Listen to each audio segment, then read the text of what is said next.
What's going on, FA Nation? Welcome back. This is the Fantasy Alarm NASCAR DFS podcast. I am Dan Malin, joined by Matt Selz, and we are streaming through the Better Sports Network app. Matt, how's it going? We are previewing, I guess this would just be the second mile and a half intermediate trial. I guess what they would call the cookie cutter of NASCAR tracks. Yeah, Vegas is the only other one they've run on. Yeah, At it's this hard to point. believe that we're over 2.5 months into the season, and this is only the second cookie cutter that they've actually run. It's the third for the trucks, which are racing later today. We are recording this Saturday afternoon. We have yet to see practice and qualifying for the Cup Series. That will be later today. Matt will have the full playbook out with the drivers, and once we get practice notes as well. But in the meantime, we are here to preview Kansas Speedway. Matt, do you want to give us a quick breakdown on this track? Yeah, so as we just said, it is a mile and a half, so it is an intermediate track. I mean, if you want to count Auto Club as an intermediate, I guess it's technically the third, but they will be in the intermediate package. We saw that at Dover last week. We've seen it at Vegas. We saw it at Auto Club. I mean, Atlanta isn't really like we're not counting Atlanta as an intermediate at this point because they race in the plate package. Yeah. But this is, I don't know if it's Homestead or Kansas, but one of them is my favorite intermediate tracks of the year because of how the racing is on the track. This track puts it squarely in the driver's hands. There's generally speaking 2 or 3 grooves at this track. There's going to be slipping and sliding. Hot temps this weekend in KC, like 90-degree temps. We already saw trucks sliding all over the place earlier on Saturday morning, and that wasn't even the heat of the day. So should be a fun time at Kansas. We should see a decent amount of passing, I would say. The intermediate package is generally provided more passing than the short track one. So, just because a guy is starting up front or in the back doesn't mean that they're locked in at this point to, where they're going to finish. So it is a very fun track for DFS. We've had pretty good luck here. It is also a track where you can see a guy dominate a race here. We've seen that previously. Last year's, I think, fall race saw a little bit more shakeup than one guy dominating the whole thing, but you can see one guy run out and hide here. It has happened before. Do you think the track conditions for practice and qualifying will get better? The ARCA race is running right now. Trucks have already done practice and qualifying, but they will have a little extra rubber on the track with the ARCA race running as of right now at 2:20 in the afternoon Eastern time. Do you think that'll have at least make it a little better for the Cups to go out and practice and qualify? So it'll be interesting because the ARCA tires are different. It's Okay. a different rubber compound. So you might see Group A having a little bit more trouble because it's not as conducive. That rubber is not as conducive to finding grip on the track. Group B might be able to put up better time because now you've had a whole 20-minute period of Group A going. And then trucks will run on it Saturday night. The only problem is if there's overnight rain or morning rain, which is still Washes it away. it'll wash it away. So there is that concern. Not to mention that practice and qualifying for Cup Series is a couple hours later than they'll be running the race. So the temp's going to be a little cooler. You'll be a little closer to storms rolling in that are forecast at least than you might be on Sunday afternoon. So they'll be similar, but not exactly the same. Let's talk contest selection. I think once again for me, I don't know. Like I haven't played cash games too much lately. I didn't last week at Dover just because there were so many unknowns given the weather, and we just couldn't really take anything away from the practice notes. I currently am mostly just going to be playing the Chrome Horn. Once again, it's a $4.20 max. Might mix in a little bit of cash games if I can land on a lineup that I like. I don't want to force it though. I've actually had a good amount of success and just kind of enjoyed, throwing $80 at the Chrome Horn on DraftKings. I still have some bankroll left over for FanDuel, so I do need to take advantage of the funds over there. But this is a standard mile and a half track. I had a pretty good DFS day at Vegas. I would say of all the tri-oval 1.5 mile tracks, Vegas and Kansas are probably the closest to each other. So this seems like a week where it's like no contest type is off the table. You can play 20 max, you can play 150 max if you have it. Cash games are definitely live, single entries, 3-entry max. Like, I would advise people to just not necessarily limit yourself, always play within your means, but this is a week where you can play tournaments, cash games, single entry, multi-entry, like it's all on the table. Correct. Yeah, this is a weekend. Obviously, we're talking before qualifying, but especially if somebody has an issue with qualifying, cash is absolutely on the table. Yeah. A few years ago, we saw like half the field bail tech, and most of those guys were like in the top 15 after qualifying, and then they just shot up and moved through the field anyway. So everything is on the table here. Obviously, don't go nuts. This is not a weekend to say, oh, these guys love contest selection, so I'm going to blow everything. No, you don't do that. You still play within your means, still be disciplined in your approach. Because again, anything can happen. It's NASCAR. When guys are driving 200 miles an hour, anything can go wrong, right? Or Brennan Poole can, break in the entry to a corner and cause a problem for everybody else on track. So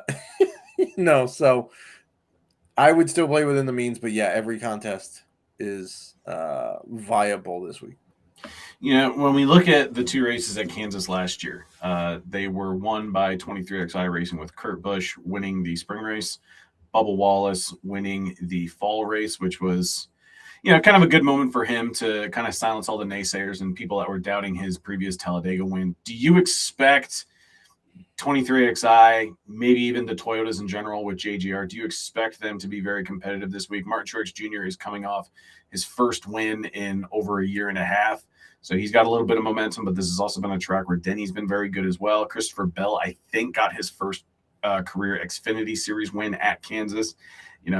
Obviously, the driver that everyone's going to want to know about is going to be Tyler Reddick, because this is a track where it should fit his driving style, and this team and the car that he's in won this race a year ago. Yeah, I am loving the Toyotas this week, to be perfectly honest. I think there's a lot of good mojo happening with Toyota. They've been consistently fast in the 1.5 mile package for more than a year now. If you look up green flag speeds, Christopher Bell is top of the chart over the last year and a half on 1.5 mile tracks. So, I mean, it's reflected in his last 3 finishes here of 8th, 5th, and 3rd in the Cup Series. Denny has been good at JGR, and then his team has, like you said, won the last 2 races here. Tyler Reddick dominated in the 8 car, or was supposed to dominate before he ran into some trouble last year in both races, in the 8 car. So can his domination in a Chevy merge with the domination of the Toyota in the 2311 camp and produce a good outcome? I don't know. Then what do you do with Kyle Busch, who's now in the 8 car, right? Obviously not a Toyota driver, but there is that interesting piece there. So I'm liking Toyota quite a lot. They also have that news that they're, what is it? Legacy Motor Club is joining the Toyota ranks next year. So there's a lot of good mojo happening with Toyota, and this is a track that's, generally speaking, right in their wheelhouse. And I think the one guy that we didn't really touch on in any capacity was Ty Gibbs. And that kid has just been a top 10 machine of late. And you can make the argument that he did have a top 5 car last week at Dover. But I think, fuel eventually became a concern because they realized they were going to be about 7 laps short. They did get a caution, but they needed a little extra time to really top off the fuel. And so I can't remember where he finished. I don't think he got a top 10, but he has been pretty steadily over the last, what seems like 5 or 6 races, finishing in the top 10. I remember I've seen iFantasy Racing tweet out numerous times this past week or two that he's been one of the more consistent finishers of late. So definitely don't want to sleep on. He finished 13th at Dover, just outside the top 10, and he easily had a top 5 car. That car was fast all day, and I felt bad because I told somebody in our Discord to take him out of their cash lineup before, but I do think that they still had William Byron, so they compensated and collected plenty of Dominator points. But so the big conversation this week has been, the Toyotas versus the Chevys, and more specifically Hendrick Motorsports. Which Hendrick drivers do you think we're just going to look at to assume they go out and dominate? William Byron is probably the one. All of them. Okay. Even Chase Elliott, who hasn't really blown us out of the water since he came back from his injury. Yeah, but like he's been getting faster. is like, I thought last week he had a very solid race. Sure, he technically finished one spot below where he started, but I thought it was a reasonable race, and he's been pretty good at Kansas. Like his average finish, to give you an idea, okay, here are 1, 2, 3, 4, 5, 6. Here's the top 6 average finishers over the last 8 Kansas races. Okay, Denny Hamlin is 1 at 7.0. Truex is 2nd at 7.6. Bowman, 3rd at 8.3. Larson is right there at 8.7. Chase Elliott is at 8.9, and Byron is at 10.0. So you want to tell me which Hendrick driver we're splitting hairs over here? like they've all been good here. Okay, we like Larson, we've seen win from the pole. We've seen them all run really well. Obviously, Bowman is not in the car this week. Josh Berry is, but Josh Berry pulled off a bunch of top 10s with Chase's car and looked good again in Bowman's car last week. So I don't have a problem playing any of them. Like, now, if you really want a dominator, I would probably give the lead to Byron. I mean, I would too, just because what he's done has been just from the eyeball test, it looks like he is the one that just has the most comfort in the car at the time, and he's just showing up with speed every week. I mean, if we're going to talk about Vegas as a comparable track, he won the race after starting P2 on the front row at Vegas 2 months ago, led 176 laps, 59 fastest laps. It was 117 points on DraftKings, and this is a week after he led 193 laps at Dover with 57 fastest laps. Now, he didn't win, but he did finish 4th. It was kind of interesting. Like, the car was super fast through the first 2 stages, and then it just seemed to still had top 10 speed, but it was just clear that there were other cars that, just had the better adjustments. And I don't know what happened to Byron's car, but it just lost that top overall speed. But I'm kind of with you that I would personally favor Byron just because he's been consistently the fastest driver of the 4. Now, in fairness, we didn't get to see what Larson could have done had he gotten to the front of the pack. He was flying when he was knocked out, which again, I know a lot of people want to crap on Ross Chastain, but if you watch the replays, I think Brennan Poole actually checked up going into the corner, which gave Ross Chastain 0 time not to punt him through the corner. But I would still favor Byron. You're also getting a little bit of a price benefit there over Larson, a few $100. But you could pair Josh Berry with any of the 3 Hendrick guys, the other 3 Hendrick guys, and be just fine. That's going to be a popular combination, I would think. What's your approach with Penske going to be this week? It's getting to the point where I'm only comfortable playing Ryan Blaney, and even then I'm still weary at times because, we've seen that team struggle at this kind of track. I remember Denny Hamlin saying on his podcast earlier in the year that he doesn't expect Penske or many of the Fords to be able to compete and contend simply because, it's just the aerodynamics of their cars and that body. Like, there's too much drag on the cars. But Blaney's coming in. He finished 3rd last week. He was 2nd at Talladega, and then I believe he was also 7th at Martinsville the week before that. He's posted at least 50 points in each of the last 3 races. But, I kind of lean into Hamlin's logic here. Unless Blaney's on the pole and can get some early dominators and potentially finish top 5, top 10, I don't have a ton of confidence in the Penske drivers, but Blaney would be the one that I feel the best about. Yeah, I'm kind of there with you with all of the Fords in general. Like when we've seen them on 1.5-mile tracks or intermediates, or things where aero is important, it's been really hard to count on them as a group this year. I mean, Kevin Harvick's probably the 2nd best guy that we're counting on in the Ford camp. Especially because it's just another week where Kevin Harvick isn't as expensive as he probably should be. Right. And like there's not a ton of, hey, we're expecting him to win, but he could land another top 10 and pay off, right? That's like all we're really expecting from Kevin Harvick. And for Ryan Blaney, can you count on a top 10? I mean, the recent, like, Dover says yes, okay, but Dover, they were in the 1.5-mile package, but that's not a comparable track. Obviously, it's 1 mile, it's highly banked, it's nuts. Auto Club was not a great day for him. He had some issues. Vegas, he went backwards, wasn't great, right? So, and I know we can't really count Atlanta because it's a plate track, but again, 7th. Okay, it's a plate track. It's more like Daytona and Talladega where we've expected him to do well, right? And historically speaking, Blaney hasn't done all that well here. Logano in general hasn't done well. In fact, I think Keselowski might have the last win for Ford at this track, and that was when he snuck in and won 8 races ago. Or Logano might have. Logano has it, but it's like 5 races since he's won here. So I'm with you. I really need to see something from Fords this week before I'm fully counting on them in builds. Does the same kind of apply with the rest of Stewart Haas Racing as well? Like, we're okay with Kevin Harvick, but we need to see something from the likes of Chase Briscoe, Eric Almirola, and Ryan Preece. Like Ryan Preece, it's not a short track, so we're a little down on Preece. I was gonna ask because I was pretty high on some of those SHR guys. Like Ryan Preece was a pretty obvious play last week. He started 30th and finished 17th. So you squeezed 39 points out of him at the price tag of 6,900. But Eric Almirola has looked pretty putrid this year. I mean, yeah, he should have retired last year. Sorry, dude, but and isn't he locked in for another year potentially? Yeah. Not great.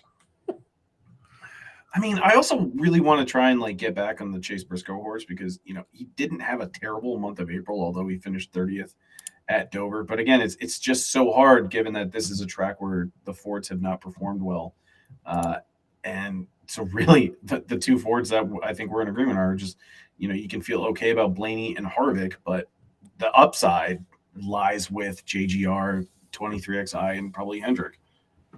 Yeah, I mean it's gonna not be fun because those are gonna be the popular. So you're going to have to squeeze some weird dudes into lineups to get different here because everybody, the pool is what it is, right? It's the same 36 to 40 drivers every week except for the dudes who shift in, but they're almost never a consideration, right? Unless you're on like a road course or a plate track. So if everybody knows that Hendrick has been very good here and the Toyotas have been good here, hell, NASCAR.com on the front page of their site has the hunt for a three-peat going across as the main article earlier this week talking about 2311. So even NASCAR is going nuts for 2311 here. We're going to have to get different. And unfortunately, just using those 2 Fords probably won't help. So you're going to have to sneak in guys like Buescher and Brad and Logano. I did want to get your opinion on the RFK drivers, only because this team, from where they were at a year ago, it's almost like they've done a complete 180. Buescher did get a win at Bristol late in the year last year, and I think last week is the first time that 2 drivers from RFK or this organization finished in the top 10 in many years.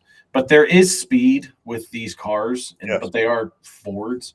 But again, if we're talking about who we're going to pay for at 7,300, Buescher seems like Buescher is a far better play than Almirola and probably Austin Cindric and arguably Ryan Preece, but it depends on where everyone's starting. But in terms of pure speed, I haven't really had too many issues filing a complaint against Keselowski and Buescher for what they've done in that equipment.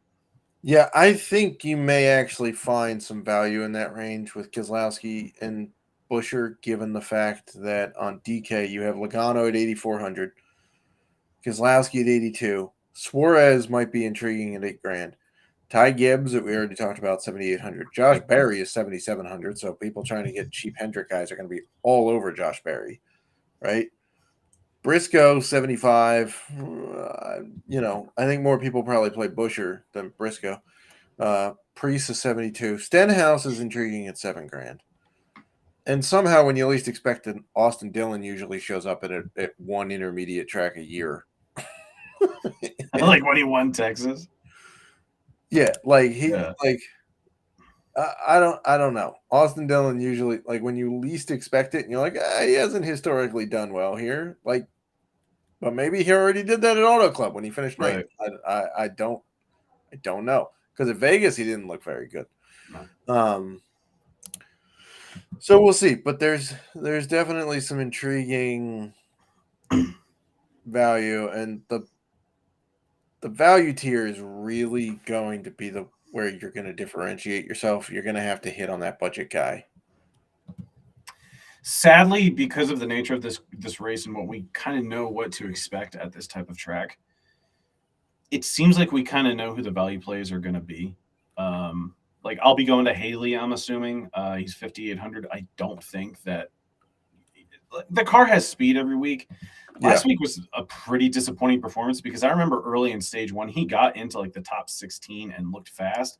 But then I think it was just a case of every other team and car made the adjustments and they got caught up to him. And so he finished outside the top 20. I always get Allmendinger wrong, especially last week. He started 29th and finished 18th. I never feel great about playing the Kaulig guys, but I do like mixing in Haley because like on any week that car could have speed and he could finish top 10. Corey LaJoie in the value range, 5,600. He hit 9x value last week when he started. I was going to say he has it between Vegas, Auto Club, and Dover, the 3 tracks where they use the intermediate package so far. He's finished no worse than 20th. Yeah. And so, Corey LaJoie, just because he is a relatively clean driver, and somehow he can sneak away with a top 15 like he did last week too. Yeah. And then we'll probably go to Gilliland as well. But it's like, I think we have enough of a sample size this year where it's like, I don't want to play Eric Jones and I don't want to play Noah Gragson because that team sucks and they can't figure it out. So does his haircut, but the bowl cut. It's so it's horrendous. But he owns it and he leans into it, so good for him. But I think in the value tier, and sure, practice and qualifying could maybe give us another driver to consider. But like it's just we know who we're probably going to land on, and I hate it at this time of year because we're given the same 40 drivers every week essentially, and we kind of know which are the valuable or the reliable value plays. Yep, exactly. So. It's going to be interesting to see who the highest played dude, like between 9,000 and up, is on DK, to be perfectly honest. Do you think it will more likely be a dominator or one of these guys that maybe has their like qualifying time disallowed and they have to start at the back? Well, if that happens, then surely they're going to be... It's the PD guy. It's the PD guy, right? Yeah. But you've got Larson, Byron, Hamlin, Reddick, Bell, Truex, Chase, Chastain, Kyle Busch, Blaney, and Bubba are all 9K or above on DK. And all of them have a claim to be in that range except for maybe Blaney. Because the 3 Hendrick guys that are in there, they've all dominated well here, right? Reddick was fast as all get out last year before A, getting caught up in somebody else's wreck in one of them, and B, having a tire go down in the other one. Hamlin has been starting to show speed. It's also Toyota. His teammate, or the team that he owns, has also been fast, right? Bubba won here. Reddick's also in the car that won here last spring. Chastain is the points leader and has been fast, despite maybe doing it the wrong way. He's been fast, and Kyle Busch has been resurgent this year. So 2 wins, baby. You can make an argument for all of them potentially being dominators, which is going to make the top of this board very interesting to see. Can you put 2 of them together? Maybe. You're going to have to pick the right mid-tier and value tier guys if you're going with 2 over 9K. But I think you can get away with it. What are your thoughts on, and I know we're at the point of the podcast where we should probably be talking lineup strategy, and we'll get to that, but I am curious what you think about Daniel Suarez, because he got off to a really good start this year. 7th at Daytona. He was top 5 at Auto Club, and he finished 10th at Vegas after he started 24th. Since then, it's been a pretty rough go, aside from a top 10 at Talladega. And last week, I was actually pretty overweight on Daniel Suarez because I didn't think anybody was going to play him starting P15. I loved the speed initially because it looked like he could finish top 10, maybe even top 5. And then he kind of screwed himself by getting loose early on, and he wrecked himself out of the race, and he finishes 35th. So that instantly killed about 5 of my 20 lineups. He did get a top 10 here in the fall of last year after he started 15th. In the spring race, he finished outside the top 30. What is more likely to happen with Suarez this week? Can we get another top 10 out of him, or is this a week where he just doesn't have current form on his side, and we should probably just focus solely on his teammate rather than him? Well, let me put it this way. I put Daniel Suarez with a top 10 finish at plus 160 in my Pickswise betting piece that came out on Friday. So I also think that because of last week's result and because he had a pretty poor April, that maybe even lowers his ownership even more. Correct. At comparable tracks, though, earlier this year, like you said, Auto Club in Vegas, he finished top 10, inside the top 10 at both of them. So there's speed there. He knows how to do it. He's had 2 top 11 finishes in the last 4 races here. So, I think last weekend was a weird one with him spinning. I just think the track was in a weird spot. He spun early in the race. He wasn't the only one either. No, he's not the only one, and it was just a weird race weekend. It was a weird opening stage. So do I expect him to win? No, but could we get a top 10 from him? Yeah, I don't see why not. He's in the Chevy camp. His teammates got speed, so I'm fine with him, projecting as a top 10 finish guy.